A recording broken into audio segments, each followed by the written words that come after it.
um texto pouco conhecido do Marx, não que não tenha sido publicado, foi muito publicado em português, mas pouco conhecido e pouco discutido, o Marx em português. Eu vou citar um caos. Eu tive uma conversa outro dia com o Fialho,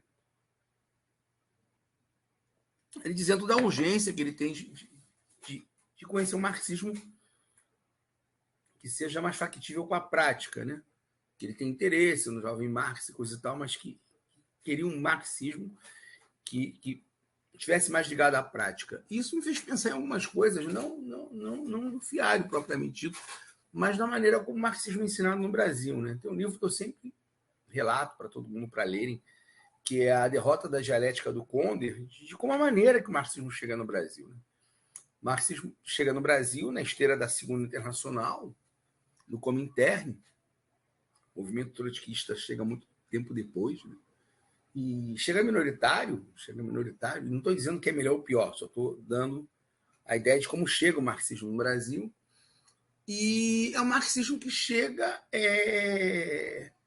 ensinado de uma determinada maneira, ensinado como um processo quase que de tomada de poder. O Marx, em que os textos hegelianos do Marx eram considerados quase que como um vício pequeno burguês do Marx, quase como uma fase em que ele viveu na vida e que tinha que ser excluída, né? Uma infância, uma juventude de Marx. E é até engraçado isso.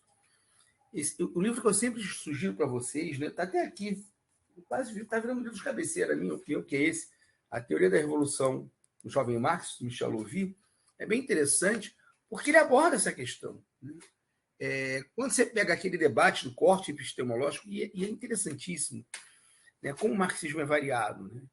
Porque a gente está falando de Althusser e a ideia dele do corte epistemológico, o Marx jovem, o Marx velho, que virou uma tradição. Né?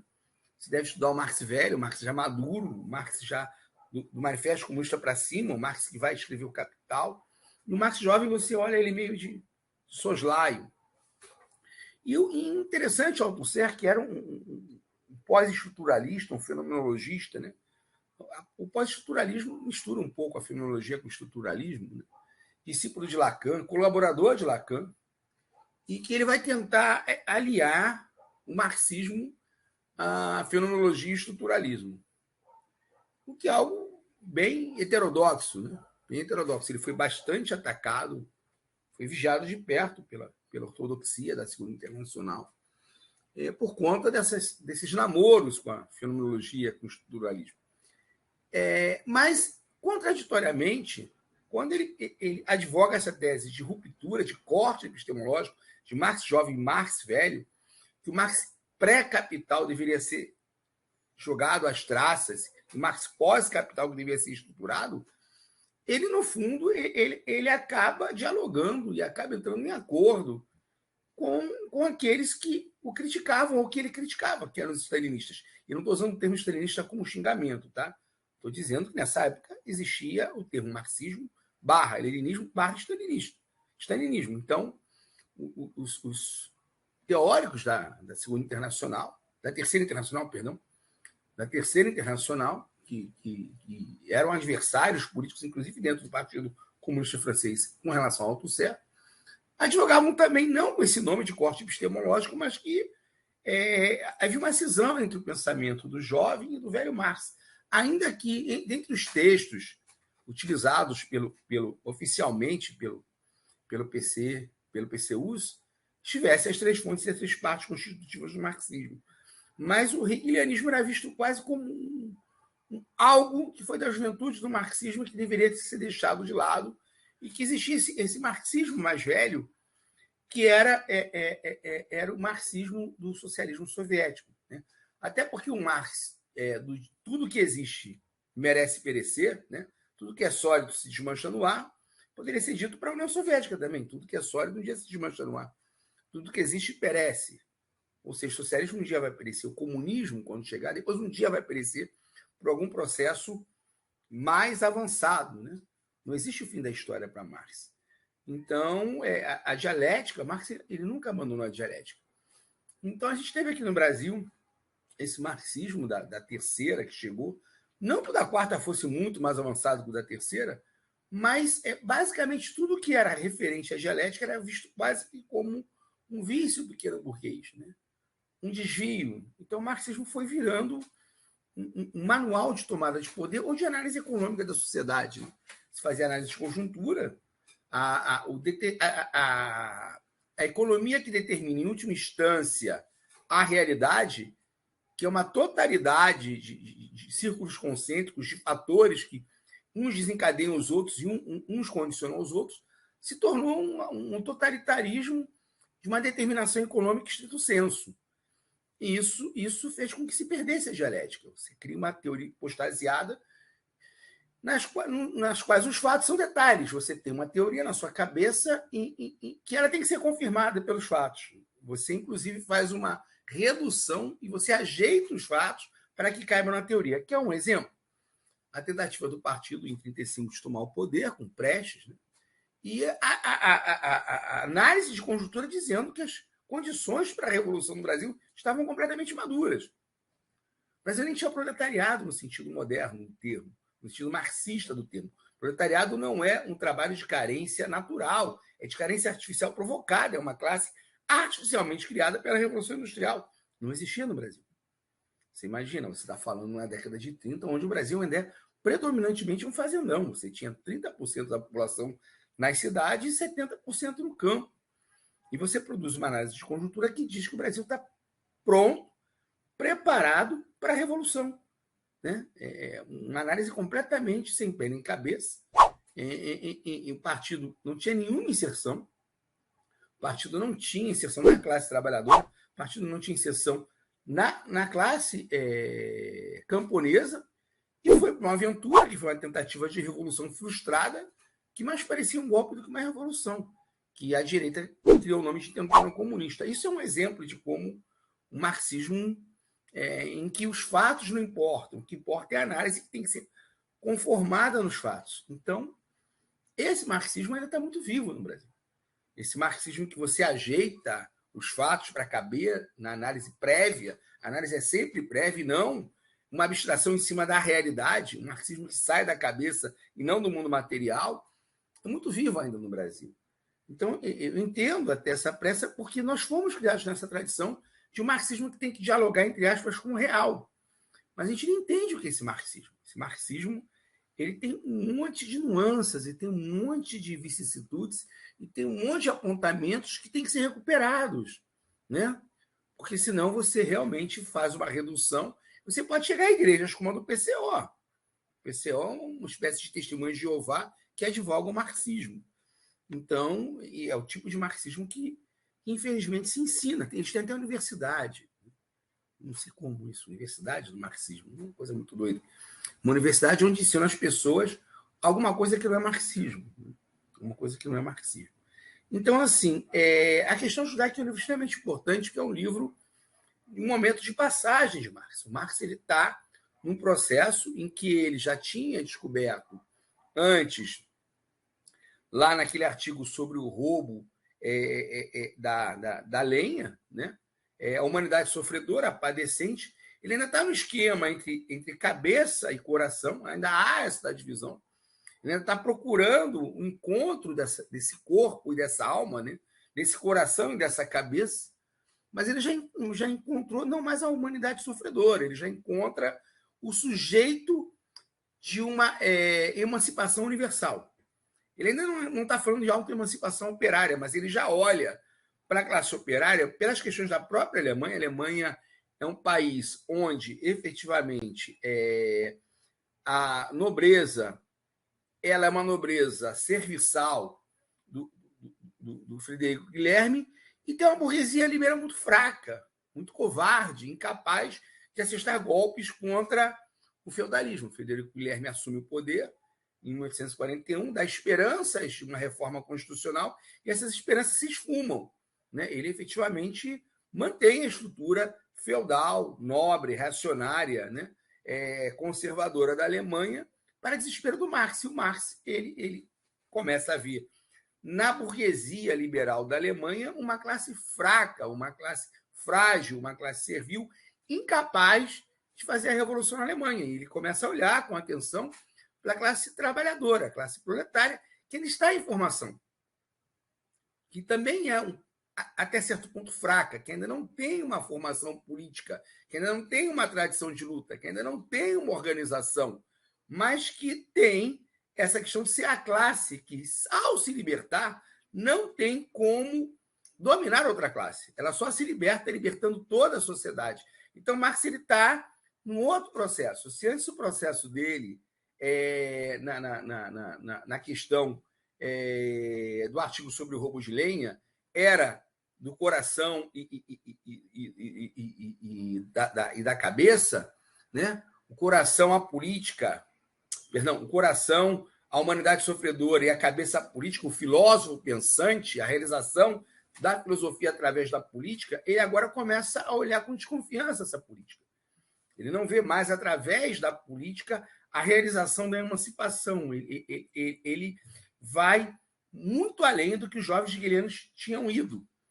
Então ele começa a pensar nessa emancipação, que é uma emancipação que tem que ir além da política.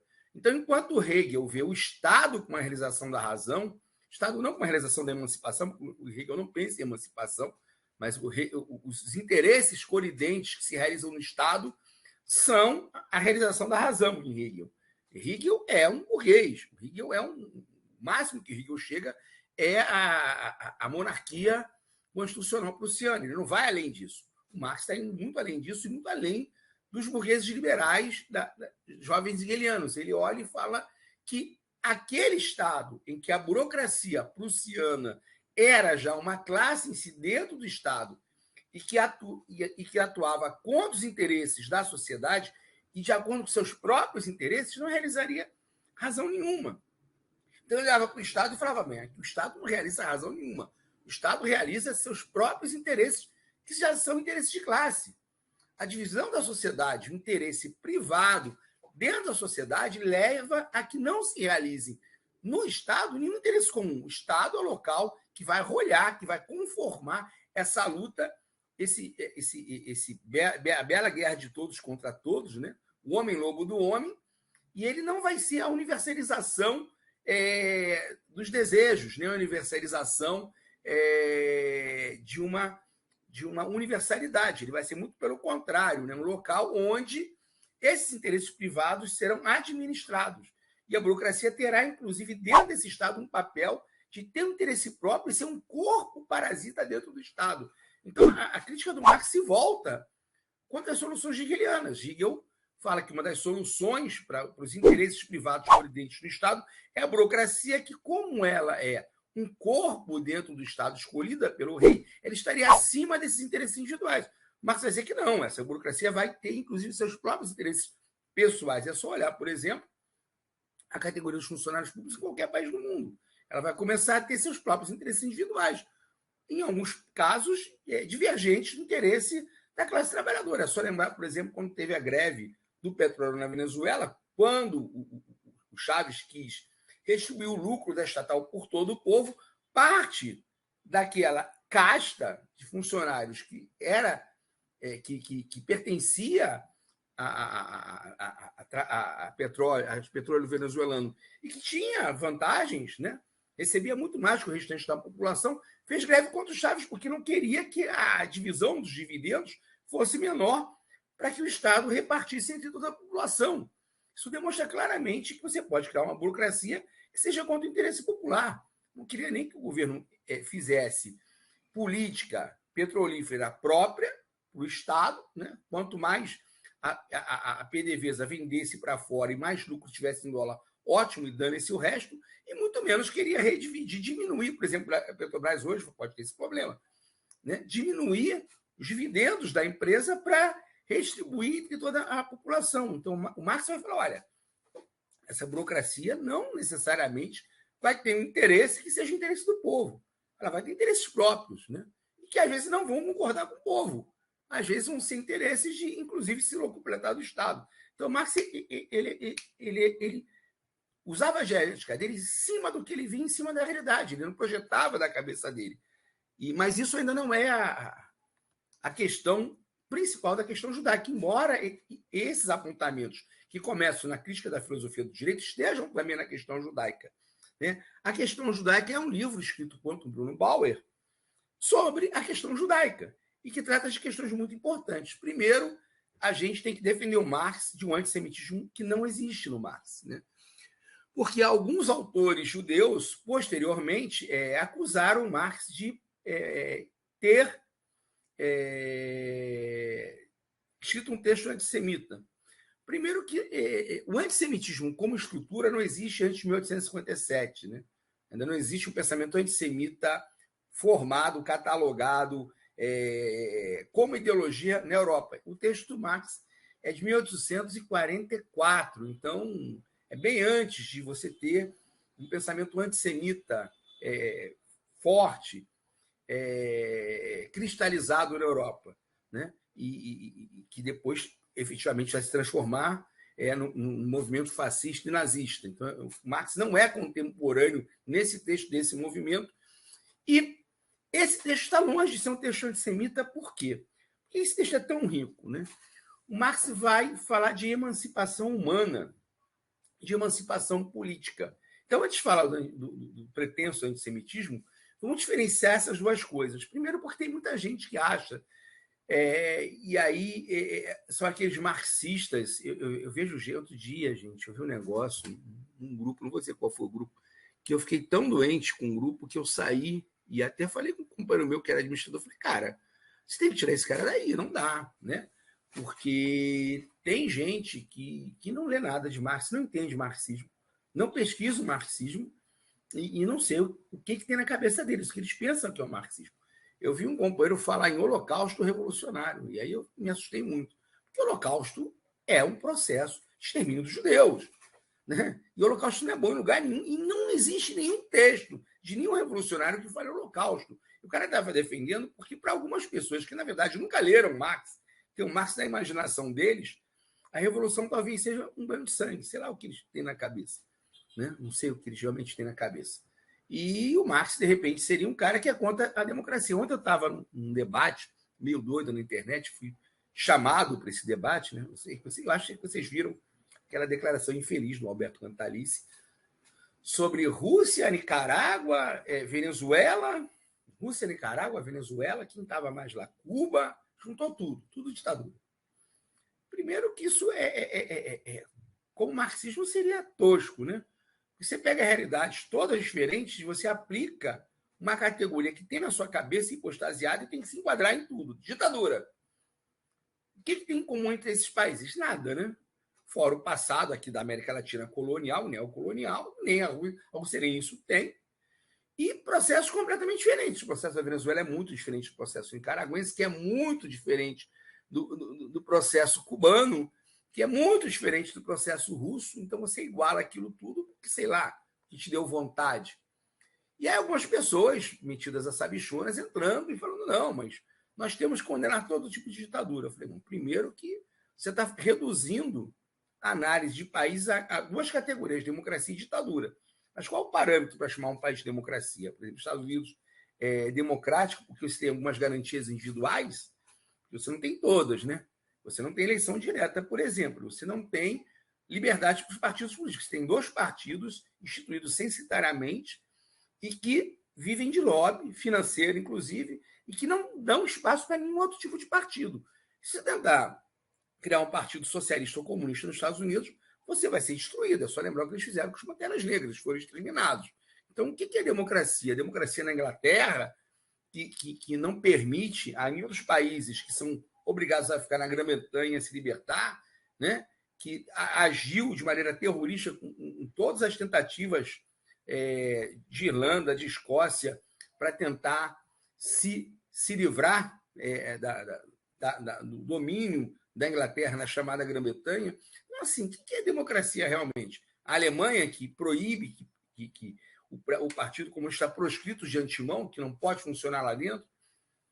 Qual é o parâmetro da democracia? Porque se você fala para mim que o parâmetro da democracia não ter eleição direta para presidente, então, e você diz que Cuba não é uma democracia porque lá não tem eleição direta para presidente, é o colégio eleitoral que elege o presidente, então os Estados Unidos também não é, porque lá também não tem eleição direta, também é um colégio eleitoral. A chamada maior democracia do mundo não tem eleição direta para presidente, nem nunca vai ter.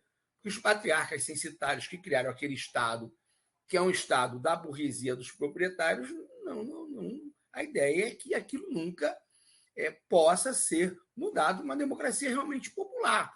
Você possa criar um partido popular de esquerda avançado que mude as estruturas de lobby e de dominação da indústria bélica americana, né? Estadunidense, melhor falando.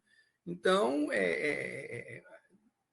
muita gente da pseudo-liberal, neoliberal, sei lá, teve até um cara que entrou na conversa, não era nem de esquerda nem de direita, que se achava muito inteligente falando uma bobagem dessa. O reducionismo, né? Você pega a realidade históricas que são muito diferentes e bota tudo num saco, mistura e fala aqui, ó, ditadura ou democracia. Não sei, meu camarada, o que você chama de democracia? Cuba, que não tem partido censitário, Cuba, em que as eleições não dependem de financiamento privado, Cuba, em que tem listas de bairro a bairro, é menos democrático que os Estados Unidos, não sei. O processo venezuelano é um processo complexo, mas que hoje tem eleições comunais, local a local, que talvez estejam perto daquilo que Marx dizia, que era a superação da democracia. Você sair de uma democracia representativa limitada ao voto e você vai para o local para tentar organizar a democracia em cada local, é ditatorial? Não sei. Né? Então, assim, uma simplificação tosca, grotesca, que mostra que não são só os pseudo-marxistas que utilizam o marxismo dessa maneira positivista que vem a história de maneira hipostasiada, mas um monte de gente que superou o marxismo, mas do marxismo não entende a metade. E isso deixa muito interessante para ver como o pensamento do Marx é complexo, porque ele vai falar em emancipação política e da importância dessa emancipação política e a emancipação humana. Então, Marx vai olhar para a Alemanha e falar assim, a Alemanha ainda não chegou a um processo de emancipação política. A emancipação humana é um segundo momento. Ele vai comparar 3 países, né? Ele vai comparar a França, a Alemanha e os Estados Unidos. E exatamente pegando o texto do Bauer, que dizia que você não poderia dar aos judeus os mesmos direitos que aos outros súditos cristãos. O Bauer ainda estava preso na crítica da religião jovem hegeliana, né? Em que o cristianismo é uma religião universal, então está mais perto da religião do homem feuerbachiana, né? Por isso que Feuerbach falava, Marx repetia, que a filosofia é a religião da ciência, então se ainda não estava perto da religião do homem, qualquer confusão disso com o positivismo de Kant não é mera coincidência, né? Então, se esse judeu que tinha uma religião particularista e não universal não aceitava a universalidade da religião cristã, ele não poderia ser considerado súdito, ser considerado cidadão no Estado, porque ele não reconhecia ao Estado os mesmos direitos que o cristão tem. Ele faria a tal da objeção da fé. Se ele tinha uma objeção de fé, então ele não poderia usufruir do Estado. Na verdade, o antissemitismo, o antijudaísmo, é do Bruno Bauer, não do Marx. O Marx olha e fala, isso é um absurdo completo. Completo. Porque temos 3 estados aí. A Alemanha ainda era um Estado teocrático, era um Estado em que tinha uma religião oficial, que era o cristianismo, e que discriminava as pessoas que não praticavam essa religião. Inclusive, o pai do Marx se converteu, entre aspas, ao cristianismo, entre aspas, para poder ocupar um cargo público, porque ele era proibido de ocupar um cargo público por ser judeu. Marx é filho de um judeu convertido, entre aspas. Né? Então, ele, inclusive, sofre na própria família essa discriminação. Então, ele sabe que isso é uma discriminação. Então, Marx vai dizer o seguinte, não. Né? A gente precisa, efetivamente, de uma emancipação política que não é humana. Esse Estado alemão é um Estado imperfeito. É um Estado teocrático que não foi secularizado, que separa as pessoas de acordo com a sua fé. E olha, o Marx ele é ateizante. Ele é a favor do ateísmo. Só que a conversão não pode ser forçada pelo Estado, não pode ser de cima para baixo.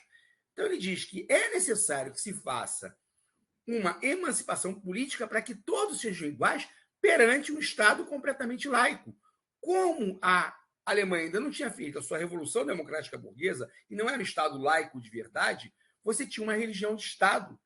Inclusive, essa religião de Estado fazia com que o cristianismo não pudesse olha a genialidade de Marx, se expressar em forma total. Por quê? O cristianismo, com a sua universalidade, recria para os homens uma comunidade imaginária onde não existe uma comunidade de verdade. na sociedade civil capitalista, que é organizada pelo Estado, o interesse privado organizado está dentro do Estado. O cidadão está lá para defender seu interesse privado e não a coletividade. Então, o cristianismo recupera essa ideia da universalidade apenas abstratamente, apenas no céu.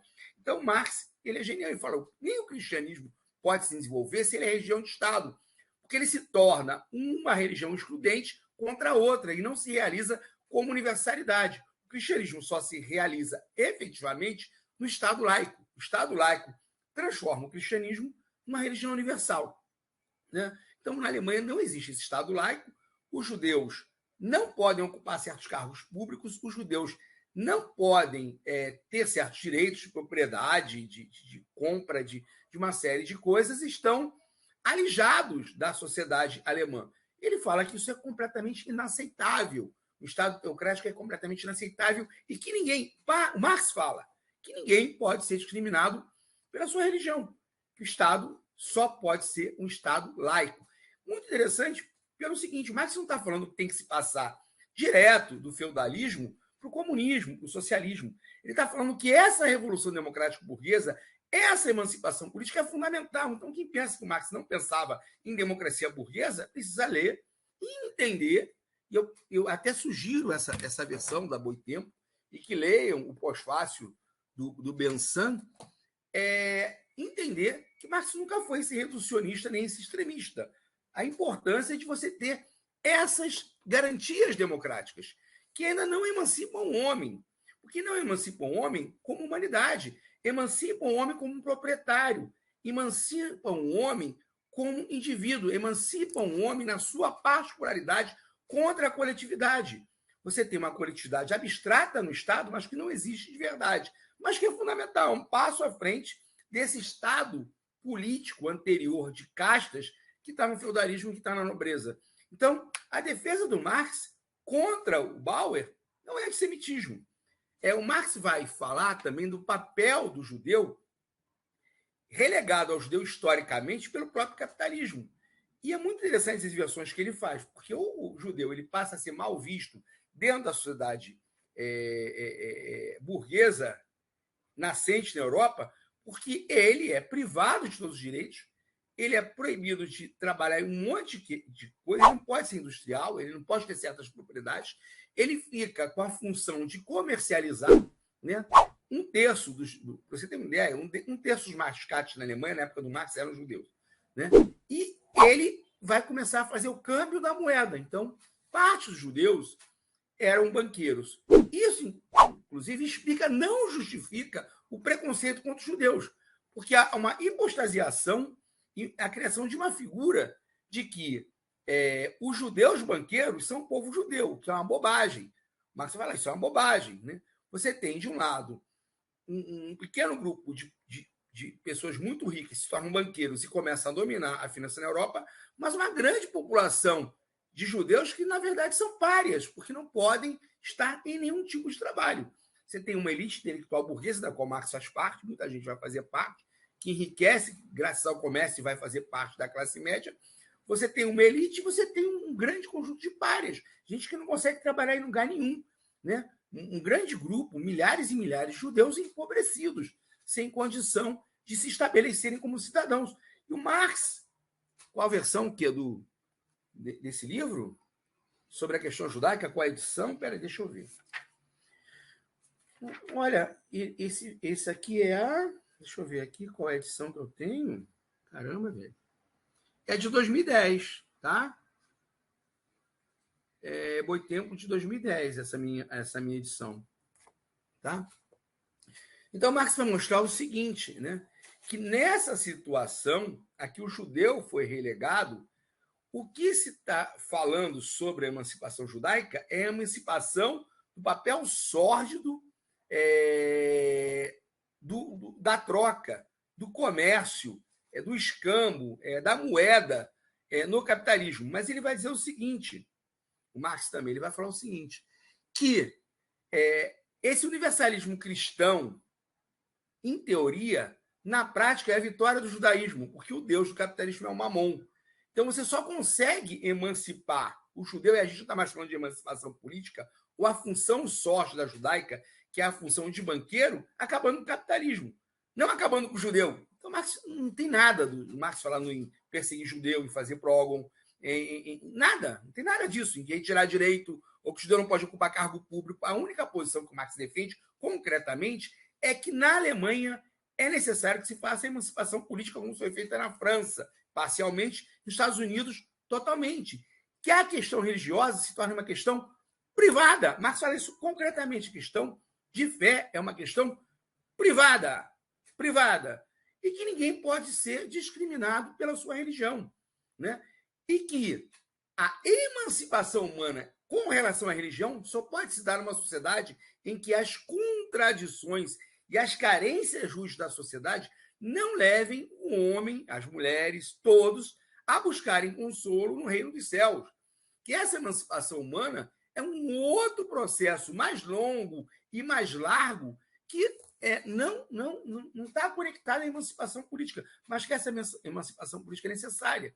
Ele vai dizer que nos Estados Unidos, onde a fé é uma questão privada, é o país mais cristão que ele conhecia, em que o cristianismo ele se realiza na sua função principal, que é de ser religião das grandes massas e universalismo de consolo de um mundo privatizado. Né? O mundo privatizado, a vitória do judaísmo no mundo real, transforma na vitória da religião cristã como consolo das massas. Ou seja, o judaísmo vence, porque o judaísmo é religião privada, de um povo escolhido. Né? Por exemplo, o judeu, você não pode cobrar juros do próprio judeu, mas você pode cobrar juros de um outro povo. Né? Então, essa ideia de que efetivamente você possa produzir para Deus e enriquecer, acaba se tornando com o tempo dentro do próprio protestantismo o espírito do capitalismo. Então, você tem uma vitória desse espírito judeu, da moeda, do capital bancário, que não tem nada a ver com o povo judeu ou com a religião judia. O Marx está falando da função de moeda, da função de enriquecer. E essa vitória é a vitória do cristianismo também. Né? Você tem uma sociedade em que Mamon é o Deus, que o capital é o Deus, que a única religião de verdade é a moeda, mas que você vai precisar para consolo da grande massa, e aí tem uma tabelinha bem legal com a crítica da filosofia do direito, né? O coração de um mundo sem coração, né? O consolo da alma, as flores na cadeia. Você tem a necessidade dessa religião como forma de recuperar esse universalismo perdido. E é bem interessante isso pelo seguinte: a visão tosca de socialismo que as pessoas têm é que o papel do comunista, do socialista, é atacar a religião. Nós temos que destruir a religião. Nós temos que ir contra a religião. Olha, o Marx ele nunca foi efetivamente religioso, nem teísta. Os escritos de Marx são bem ateizantes. Mas o Marx ele faz uma ruptura com os jovens hegelianos quando ele fala: vocês não têm que atacar as flores das cadeias que prendem os homens, ou seja, a religião. Vocês têm que atacar as cadeias. Que a questão da emancipação humana não é a questão de uma luta contra a religião. A questão da emancipação humana é a questão da luta de uma situação que cria a necessidade da religião. Que só você criando uma sociedade nova da abundância, em que as pessoas se livrem das suas cadeias, em que a função das pessoas não sejam só reproduzir capital, que as pessoas não estejam embrutecidas no trabalho o tempo inteiro, que não trabalhem só para sobreviver, que não trabalhem só para gerar lucro. Essa carência e essa redução do homem fetichizado ao homem alienado, ela será superada, e aí você pode pensar em emancipação humana. Né? Então, Marx está trabalhando com dois conceitos muito diferentes. Conceitos que ele vai aprimorar, por exemplo, nos manuscritos econômicos filosóficos, quando ele vai falar de a reificação e a alienação. Né? Alguns falam de alienação, outros falam de estranhamento, depende da tradução. Então, Marx está caminhando para esse Marx da alienação e do estranhamento, que é uma alienação diferente do Hegel. O Hegel, para ele, qualquer objetivação é alienação. Para o Marx, não. Só o trabalho no processo capitalista é alienado, porque é um trabalho exterior ao homem. O homem não se vê nesse processo de trabalho. É um homem cindido, é um homem máquina, é um homem ferramenta. Esse homem máquina, esse homem ferramenta necessita da religião. Ele precisa dessa religião para se reconectar com o mundo, porque o mundo é um poder estranho a ele. O mundo é um grande místico religioso, né? A mão oculta do capital parece uma grande mão invisível, inefável, quase religiosa, que dá alguma coisa a alguns e retira para a grande maioria. Então, o Marx ele vai criar um conceito muito interessante, que é a diferenciação da emancipação política, e aí se recupera uma função radical do marxismo, né? Porque ontem, inclusive, nessa discussão que eu tive lá com, sei lá quem era aquele cara, do capitalismo eterno, essa ideia de que não é possível um capitalismo bonzinho, que o capitalismo tem contradições que são insuperáveis, e que a luta não pode ser para manter indefinidamente a sociedade civil, que é uma sociedade que defende, ao fim e ao cabo, interesses privados. Você precisa emancipar a humanidade. Primeiro se faz a emancipação política em países em que não houve emancipação política total, por exemplo, Arábia Saudita, Irã, países que não têm direitos e garantias constitucionais, direitos humanos mínimos para a população, que são direitos humanos do capitalismo, são direitos humanos da propriedade, são direitos humanos de funcionamento pleno do capitalismo contra o regime anterior de castas. Essa emancipação política ela é fundamental, mas ela não é a emancipação humana, ela não realiza a humanidade, ela coloca a humanidade nua, o homem nu diante do outro homem nu, o homem como lobo do próprio homem, um homem em disputa para efetivamente conseguir sobreviver no terreno da luta comercial, o homem como proprietário, nem que seja do seu único objeto de trabalho, que é seu corpo, né? O proletariado, que a única coisa que ele tem é o seu próprio corpo como ferramenta de trabalho. Então, a emancipação política não é a emancipação humana, mas Marx coloca claramente a importância da emancipação humana. Então, hoje, por exemplo, aqui no Brasil, a gente tem o PT, que é um partido social-democrata. Eu sou petista, mas tem que ser dito isso de maneira clara. E, hegemonicamente, é social-democrata. Hoje há uma hegemonia do pensamento só da emancipação política, dos direitos e garantias constitucionais, dos direitos mínimos do cidadão, mas não se discute a limitação desses direitos, não se discute que esses direitos são direitos do proprietário contra a imensa massa despossuída. Essa é a potência do jovem Marx. Marx está dizendo, não, legal, temos que fazer isso, temos que fazer a emancipação política, mas não pode parar aqui. Isso é só um passo, isso é só o primeiro momento da emancipação. A gente precisa evoluir para mais. A gente precisa fazer com que esse homem reconquiste a sua essência.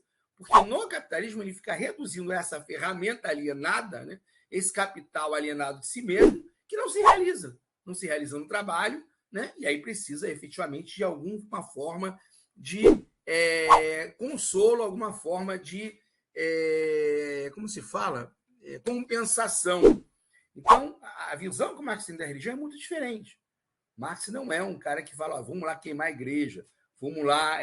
isso foi na Revolução Francesa, capitalistas fizeram isso, não foi Marx.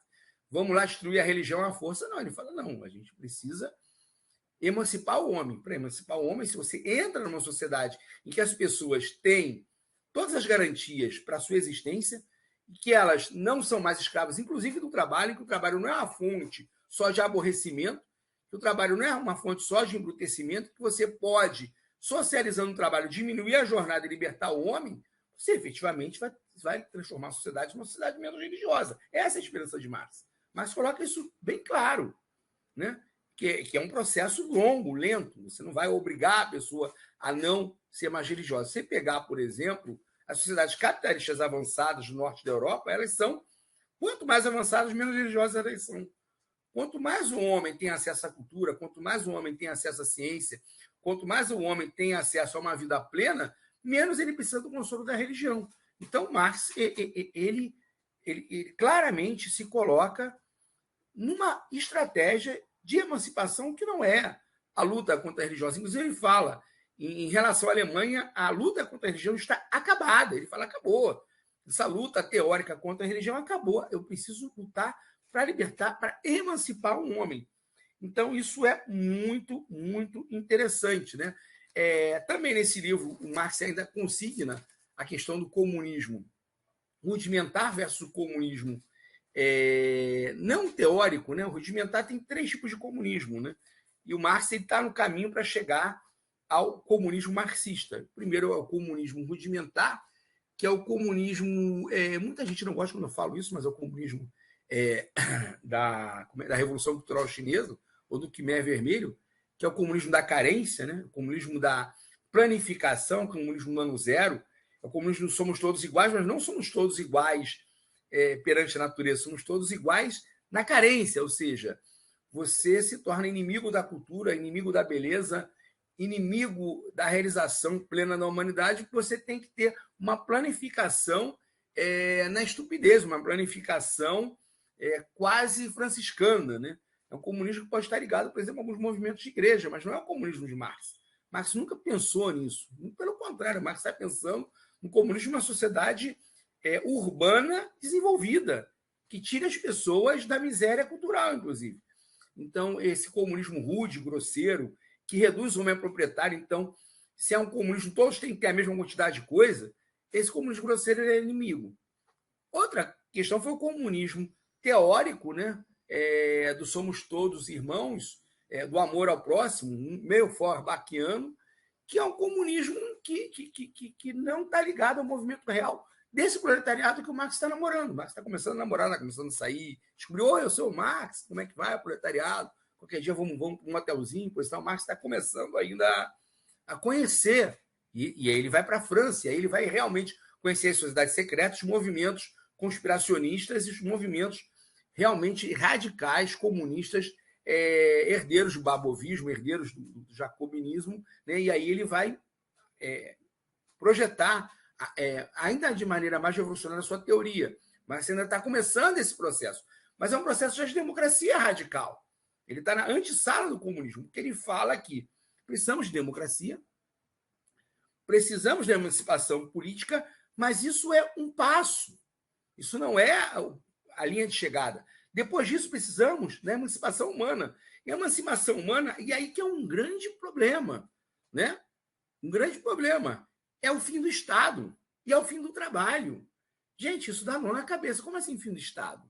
Quer dizer que a gente não vai ter mais Estado? Quer dizer que a gente... Como é que vai ser? A gente vai voltar à tribo? Vai ser organização rudimentar? O Marx não está dizendo isso. É que se você tem uma sociedade que não tem divisão de classes, se você não tem uma sociedade policialesca, se você não tem uma sociedade onde o Estado é a representação dos interesses individuais mesquinhos, e aí você tem um Estado para tentar conciliar e mediar esses interesses, o Estado perde sua função de polícia. Então, essa política do Estado, ou essa política de um novo Estado que não seja policialesco, não merece mais, e ele é um grande dialético, ser mais um Estado, é uma outra coisa. Quando você sai dessa função de polícia, dessa função de repressão, dessa função de ser um órgão de dominação de classe e passa para ser um órgão de redivisão do trabalho comum, de reorganização da sociedade, isso é uma outra coisa. Você, inclusive, tem que fazer uma reeducação dos cinco sentidos, um homem novo que saia dessa visão privatista de pequeno proprietário de alguma coisa para uma função mais plena de ser um homem que tem que pensar o mundo. Né? Seu trabalho é muito mais do que simplesmente ir para um trabalho público, preencher papel ou fazer qualquer coisa que o valha. Né? Eu vou para... Eu sou... Até como se fala, certos trabalhos extremamente árduos. Eu vou para a roça, vou trabalhar o dia inteiro lá. Gente, vamos mecanizar a agricultura de maneira socialista e não deixar ninguém trabalhando 10 horas na roça. Isso é desumano. Vamos dar aos companheiros que estão trabalhando na roça também o direito de trabalhar 3, 4 horas por dia e ter acesso a tudo que é de bom. Na roça ou no campo tem que ter teatro, tem que ter cinema, tem que ter cultura. Né? Então, o Marx está pensando em uma outra sociedade que acaba, inclusive, com essa diferenciação entre campo e cidade. Então, esse Estado novo, que não é um Estado de opressão, que não é um Estado que mantém a guerra de todos contra todos, que não é um Estado que mantém a dominação da burguesia sobre o proletariado, é outra coisa, não pode ser chamado de Estado.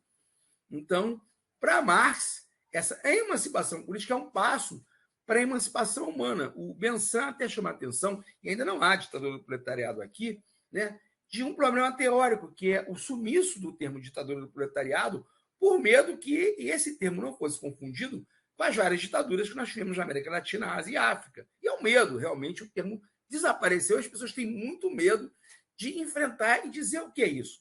Mas é o seguinte, quando Marx fala em ditadura, é porque ele ele considera que todo Estado, inclusive a democracia representativa burguesa, que tem uma polícia de uma classe social contra a outra, e a polícia no capitalismo é uma polícia de uma classe social contra a grande maioria da população, ele é uma ditadura.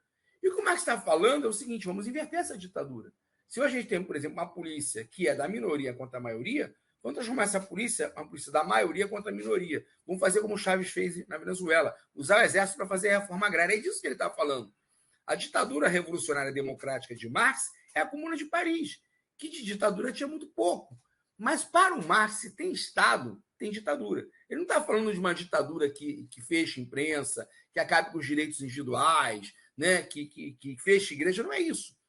Na concepção marxista, todo Estado é uma ditadura.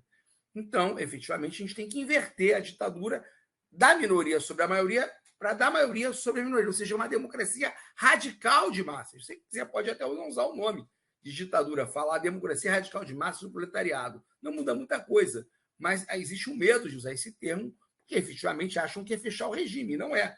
Muito pelo contrário, pode ser abrir o regime, uma revolução muito plena com uma participação bem grande da população. Por exemplo, no Brasil, e além do voto representativo que elege deputados de 4 em 4 anos. Você ter uma efetiva participação da massa nas decisões políticas. Lembrando que as bancadas no Brasil são censitárias. Quem ganha eleição é quem tem dinheiro. Então, a classe trabalhadora não se vê representada naquele Congresso. Um dia que a gente tem um Congresso que represente toda a classe trabalhadora, de repente a gente vai fazer uma grande reforma que mude aquele Congresso, acabe com o Senado, avance numa organização mais democrática, com plebiscito, com referendo. Então, Marx ele está pensando nessa questão da democracia, que a representação em si já é uma alienação, já é você suprimir seu direito de participar. Você tem que criar formas mais diretas de participação. Marx é genial, está muito assim à frente do seu tempo, né? Então, a gente falou da questão judaica, a gente falou da emancipação política, da emancipação humana, né? E a gente falou dessas diferenças, né? Eu não quero passar muito de 1h30, não, né? Porque são apontamentos, é importante que vocês leiam sobre a questão judaica, né? Então, pontuando, primeiro, sobre a questão do pretenso antissemitismo de Marx. É uma questão anacrônica, não tem nada a ver com a era do Marx, o termo antissemita não existia na época que ele escreveu o livro, e o texto, na verdade, dele é uma defesa corajosa dos judeus contra a posição do Bay, que essa sim era antissemita, ou antijudaica, melhor falando, que não tinha antissemitismo, antijudaica, que era proibir os judeus terem acesso aos cargos públicos pelo simples fato de serem judeus. Então, Marx, primeiro, ele tem a coragem de dizer que ninguém pode ser proibido de estar em um cargo por processar qualquer fé ou nenhuma fé, que o Estado laico, sim, a gente tem que dizer com toda a coragem, porque a gente tem medo de dizer isso, é um Estado ateu, diferente de Estado ateizante, aí tem uma discussão muito grande dentro da esquerda, inclusive revolucionária, se o Estado tem que ser ateizante ou não tem que ser ateizante. É uma discussão, eu acho que é em aberto, muita gente acha que não tem que ser, porque pode entrar num forçamento e desrespeitar os limites e passar de uma democracia para uma ditadura. Mas, ao mesmo tempo, eu acho que uma coisa é você proibir as pessoas de terem fé, outra é você ter um Estado que efetivamente pratica, né, a ciência. Se você vai praticar a astronomia, se você vai praticar a ciência, se você vai ensinar a ciência, se você vai ter um programa dentro das escolas laico, isso é uma forma ateizante de Estado.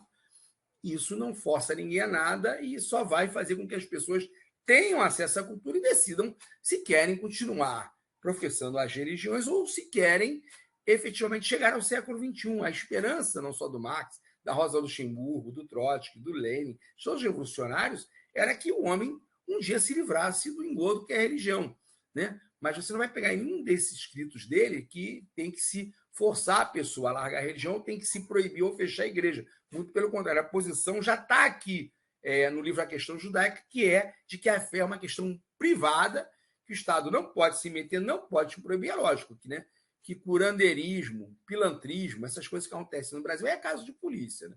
Aí é caso de polícia. Não colocar o Malafaia na cadeia, o dono da universidade na cadeia, é uma outra história. Eu acho que passa para um certo relativismo moral, porque o que eles fazem está muito além da religião. Eles estão efetivamente praticando estelionato contra as pessoas e a gente está fazendo vista grossa. Mas é uma outra questão. Então, assim, não há, dentro do marxismo, nenhuma linha que proíba nenhuma religião, que manifestar nenhuma igreja.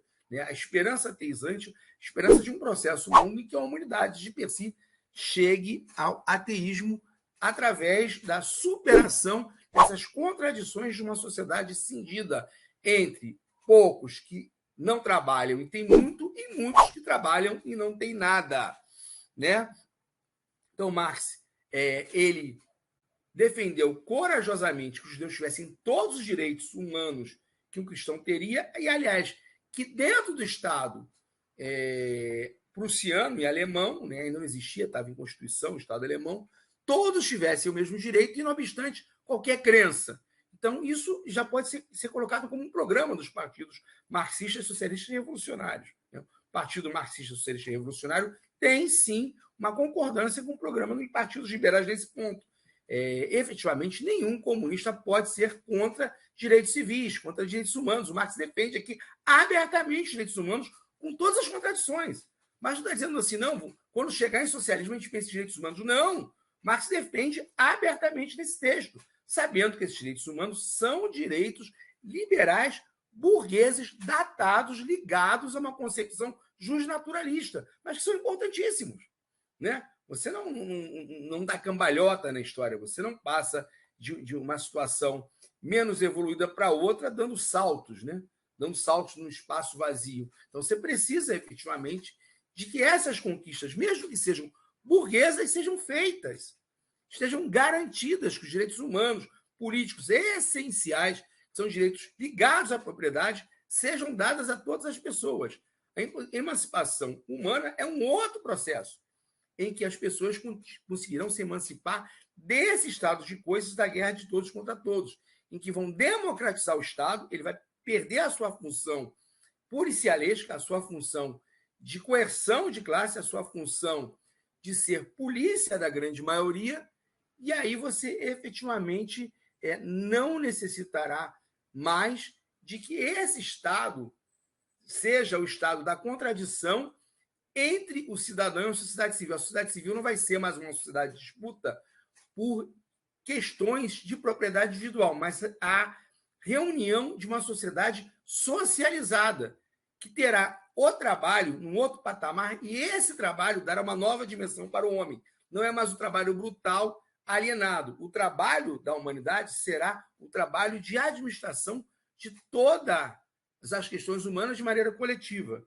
Então, o Marx está muito avançado aí para a discussão da época e até para a discussão de hoje em dia. Né? Se você for olhar as formas de visão liberais que param na emancipação política, que não querem ir além, elas divinizam e fetichizam o Estado. O Estado está parado no tempo e no espaço, e a gente chegou ao fim da história. Esse Estado é perfeito. É uma grande mentira que esse Estado é perfeito. Né? É só olhar as contradições do capitalismo, em que o fosso entre ricos e pobres, entre países ricos e países pobres, aumenta, abre cada vez mais. E esse Estado, ele é institucionalizado para garantir isso. Ele existe para garantir isso, ele não existe para garantir igualdade. A igualdade é apenas legal, a igualdade não é substancial. É uma igualdade apenas adjetiva para que as pessoas tenham a ilusão de que o Estado efetivamente garante essa igualdade. Né? Esse Estado cria essa cisão, essa contradição entre um homem egoísta e um cidadão que lutaria pelo bem comum, que é uma grande mentira. As pessoas não estão lutando pelo bem comum no Estado. As pessoas estão lutando pelos interesses das suas classes e frações de classe. O fato de você ter uma classe numerosa, despossuída de tudo, é que pode mudar essa correlação de forças. Mas é óbvio que essa classe também tem que ter consciência de classe. Quando essa classe fragmentada não tem consciência de classe, ela caminha, inclusive, para o perigo do fascismo. Né? O que foi o fascismo? Foi uma grande noite de lupinização da classe trabalhadora, que não tinha consciência do seu papel, que muitas vezes serviu de bucha de canhão para movimentos fascistas, tanto na Itália quanto na Alemanha, e aqui no Brasil também. Né? Quando você vai a uma favela e vê, né, o aparelhamento dessas igrejas neopentecostais transformadas em células fascistas, tem que falar claramente, tem que parar de passar a mão na cabeça, tem que dizer com todas as letras. Várias igrejas hoje neopentecostais não são igrejas, são células fascistas. São a organização fascista de um proletariado que se lupinizou. Isso é muito perigoso. A gente já assistiu o que aconteceu na Alemanha e na Itália, né? A grande noite, o grande pesadelo do fascismo. E aqui no Brasil está se configurando esse caldo de cultura em que se mistura esse neopentecostalismo de ultradireita, né? Uma teologia da prosperidade, com homofobia, com culto ao nacionalismo meio vira-lata, mas ao nacionalismo, com tudo que configura um caldo de cultura nazi-fascista, né? E com disfarce da Bíblia. Isso é muito perigoso. Isso é muito perigoso. Isso é um caldo de cultura extremamente complexo e perigoso para a gente. Então, esse papel da classe, de passar de classe em si, em classe para si, de se tornar uma classe consciente de si mesma, se tornar uma classe potencialmente revolucionária, não é algo que se dá naturalmente, é algo que se dá em um processo de autoemancipação em que há que haver uma vanguarda que efetivamente trabalha a consciência dessa classe. Vanguarda, gente, não quer dizer que seja um grupo de intelectuais desligados do proletariado. Estou usando aqui o termo de intelectual orgânico do Gramsci. Tem que ser intelectuais que estejam em ligação com a classe e que consigam traduzir nos anseios da grande maioria o pensamento dessas classes.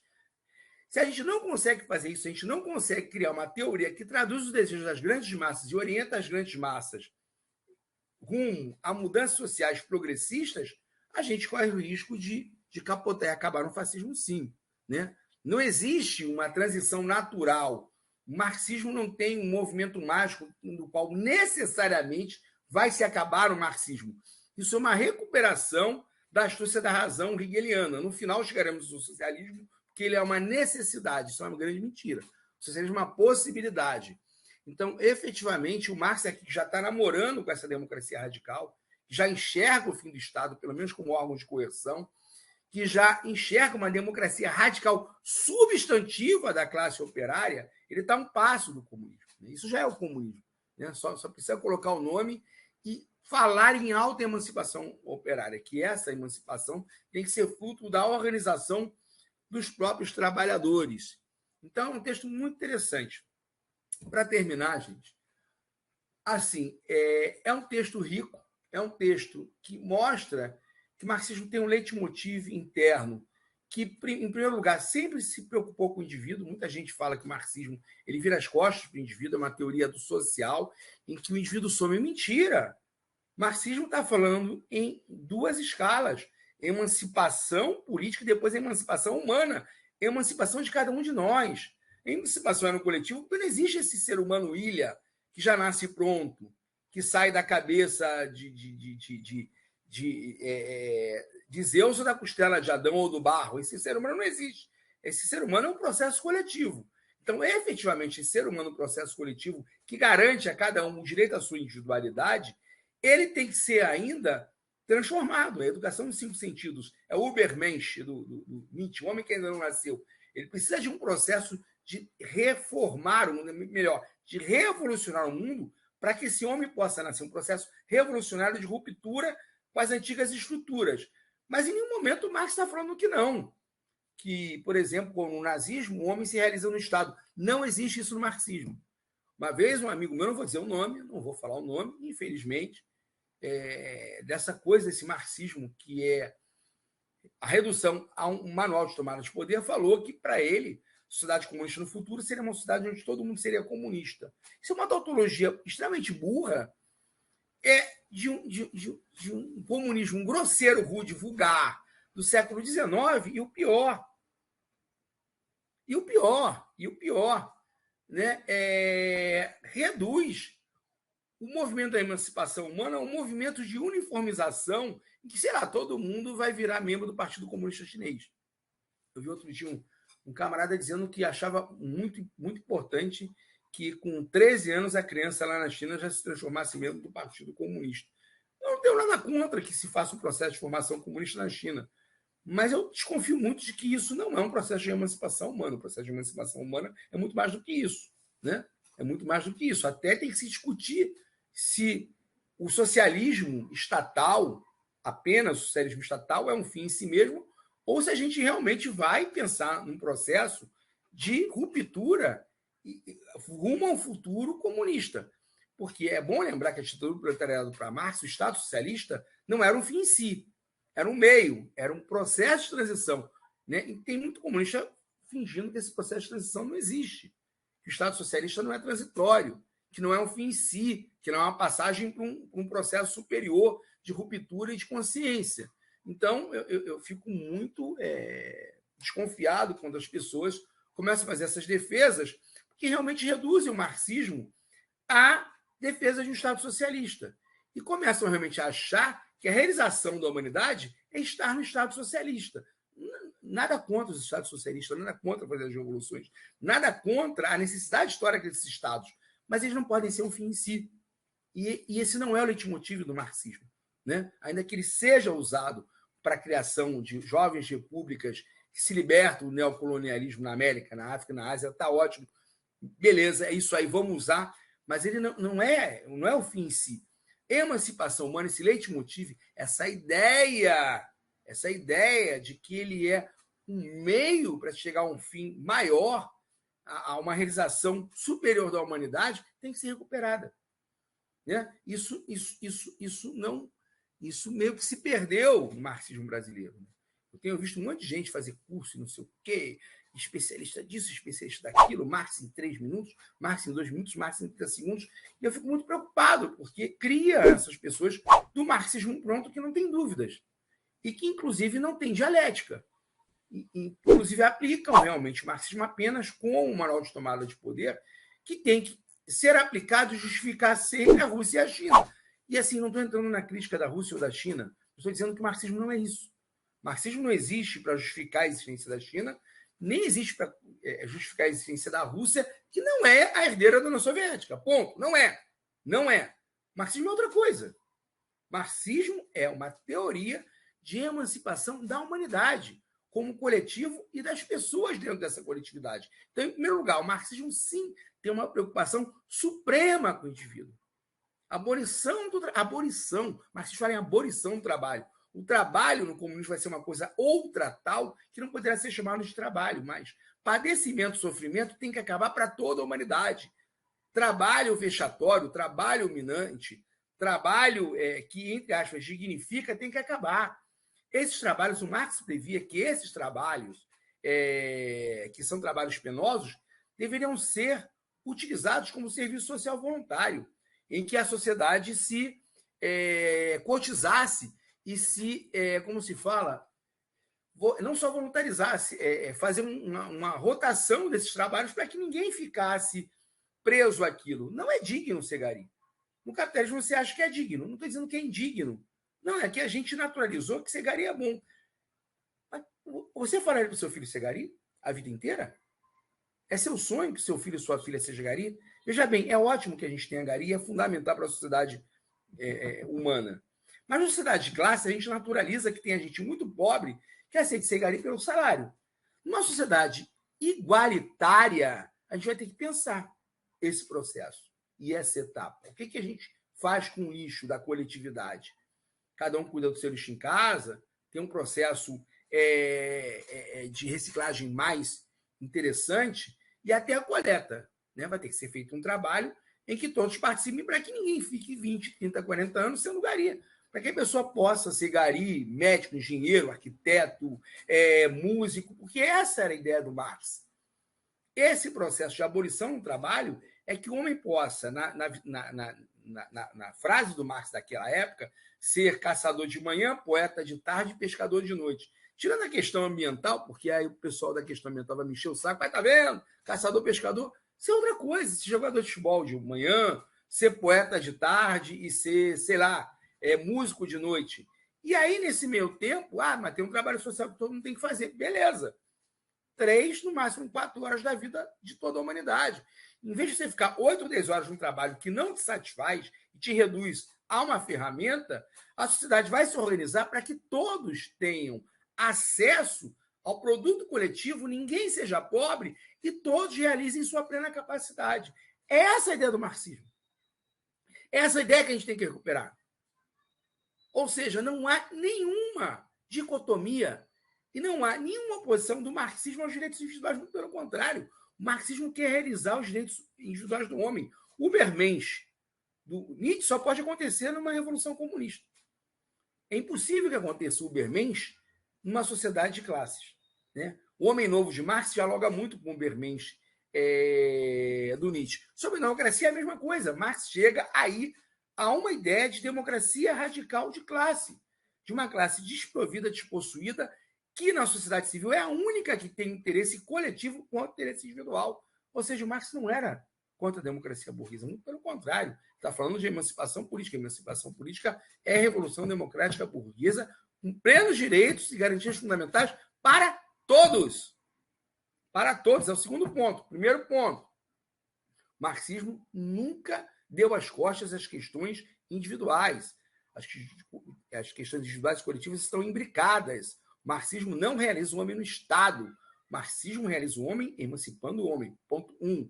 Ponto 2. O marxismo sempre se preocupou com a democracia. Emancipação política é a revolução democrática burguesa. São instituições burguesas. São pré-condições para a luta do proletariado. Ou seja, Marx não falou, não, esquece, quando a gente chegar no socialismo, a gente realiza a democracia. Não. Não. Né? Não. Não. Muito pelo contrário. Paulo Sérgio, há uma preocupação em Cuba. Mas o problema de Cuba é que é uma cidade de muita carência ainda. E não é por culpa de Cuba. Seria necessário a gente conseguir, de alguma maneira, reverter o isolamento de Cuba para que Cuba crescesse mais economicamente, para que ela pudesse passar por um processo coletivo com mais abundância. Não é por culpa do povo cubano. Efetivamente, não. Cuba é uma ilha de socialismo cercada de imperialismo por todos os lados. Mas a sociedade da carência, ela dificilmente pode passar para essa última fase do comunismo que o Marx propugna. Você tem que ter uma fase em que haja abundância para todo mundo, que as pessoas possam se dedicar a outras coisas e não fiquem prens pela carência que muitas vezes existe Cuba de coisas básicas, né? De sabonete, não porque Cuba queira, mas porque é obrigada a isso pelo imperialismo. Então, para Cuba passar para outra fase, eu acho que a gente vai precisar, de alguma forma, reverter o bloqueio impiedoso, cruel e amoral que os Estados Unidos cometem contra ele, a pretensa democracia estadunidense. Né? Então, assim, em primeiro lugar, Marx se preocupa com o indivíduo. Né? O indivíduo, a emancipação humana, o fim do Estado e a abolição do trabalho são preocupações prementes em Marx. 2, Marx se preocupa com a democracia, inclusive formal, burguesa, dos direitos fundamentais. Ele fala de direitos do proprietário, ele fala concretamente, ele se preocupa, ele não é uma pessoa tosca, um extremista do PSTU que fica esperando a revolução para realizar as conquistas humanas da classe trabalhadora. Não é. O Marx jamais entraria no PSTU ou no PCO. Jamais. Ele ia passar bem longe. Ele falou assim, gente, mando de doido aí, eu quero distância. Terceiro, né, as 3 questões que eu queria colocar. Marx, a linha de Marx sobre a religião é fantástica. Primeiro, Estado laico absoluto. Ninguém discriminado por questão religiosa, ninguém. Defendeu o direito dos judeus. Quando ele fala da função sócio judaica, ele está falando do banqueiro, não está falando do judeu como religião, nem como raça, até porque não existe essa formulação de judeu como raça nesse momento, então não tem essa formulação de raça em Marx. Ele está dizendo que esta função não acaba acabando com os judeus, essa função acaba acabando com o capitalismo. Se acaba o capitalismo, acaba a função sórdida do dinheiro, de entesouramento e de enriquecimento. Então, Marx é muito dialético. Então, ele fala, não tem por que discriminar o judeu. Né? Até porque ele sabe que a grande maioria dos judeus é pobre e ferrada. É uma minoria que se especializou e que se torna banqueiro, que tem, efetivamente, algumas regalias na Europa. Mas não é combatendo os judeus que você reverte a situação de exclusão, é combatendo o capitalismo. E aí tanto faz se o banqueiro é judeu, católico, protestante, ateu, aí pouco importa. Na verdade, você nem vai combater o banqueiro, você vai combater a pessoa do banqueiro, não, você vai combater o sistema bancário, você vai combater o capitalismo. Então, Marx ele é muito arguto, ele fala, não, para você acabar com essa questão do isolamento da função sórdida judia, da função do dinheiro, você tem que acabar com o capitalismo, não com o judaísmo. Né? Então, ele é bem interessante. E quarto, é a questão mesmo nacional. E aí já não é tão em Marx, porque isso não ainda está na questão do Marx. Marx ainda não vê o judeu como uma nação. O judeu é uma nação sem país, né? Uma nação apátrida, uma nação que se divide em vários países. Então, você tem aí uma nação sem local, e aí você tem uma preocupação posterior dos marxistas, de Rosa, de Lenin, sobre a questão judaica, e sempre a ideia de que, efetivamente, os judeus têm direito à sua existência. Inclusive, no Estado Soviético, assim que foi fundado, Lenin deu plenos direitos aos judeus como religião para estar em igualdade de condições com todas as outras religiões na União Soviética. Na verdade, primeiro na União Soviética, né? Tá ao vivo, Vanisa. Estamos ao vivo. Você não está me vendo, não? Vanisa, estamos ao vivo. Você não está me vendo, não? Agora me assustei. Não estamos ao vivo, não? Gente, me respondam. Eu estou ao vivo, né? Me assustaram agora. Vanisa, eu estou ao vivo. Então, saiba, eu estou ao vivo. Então, assim, essa preocupação com a questão de nacionalidade, as nacionalidades são questões históricas, não são criações artificiais, né?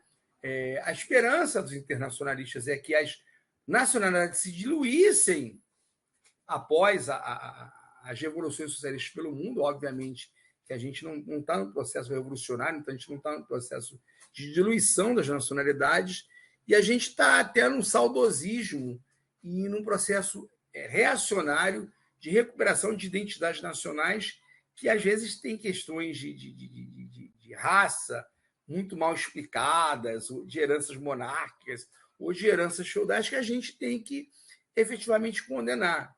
Mas a questão nacional no marxismo, ela sempre foi uma questão trabalhada com muito cuidado, porque o princípio da autodeterminação dos povos diz que aquelas nações que historicamente querem efetivamente ter direito à existência em território devem ter direito à existência em território, né?